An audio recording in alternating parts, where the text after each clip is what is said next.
The last known footage of Mikhail Reid was recorded on a bitter February night, just outside the frozen outskirts of Vladivostok. The video terrifies journalists around the world. He looks shaky, his breathing is labored, and fog curls in the frigid air with a muffled voice saying something in Russian. And then, nothing. Mikhail Reid never returned. His hotel room remained untouched. His return ticket to Europe still rested neatly inside his passport. His phone was on the floor. His wallet still contained cash. But his laptop, the one he never let out of sight, was gone. Of the 7 journalists who followed the trails, no one had ever been this close. Mikhail was too close to the truth. He had arrived in Russia chasing a lead.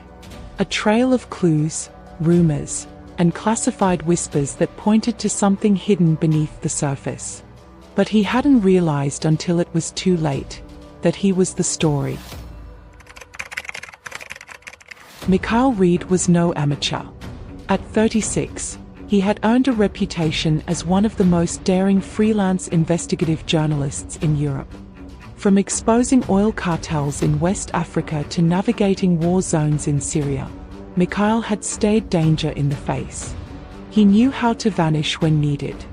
He knew how to survive. But in early 2024, he came across something that even his instincts couldn't fully prepare him for.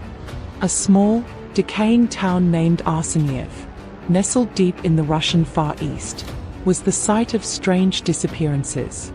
Dozens of people had gone missing over the past 3 years, and yet no real reports existed.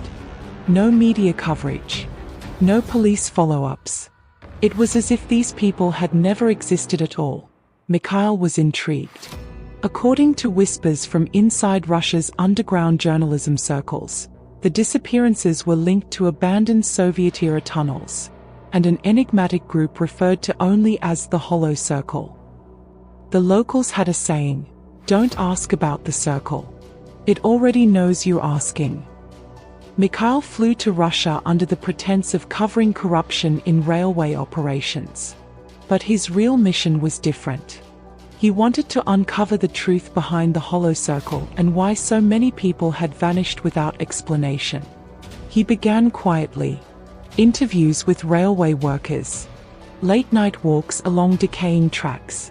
He posed as a documentary filmmaker, gaining access to long-forgotten stations and logistics files.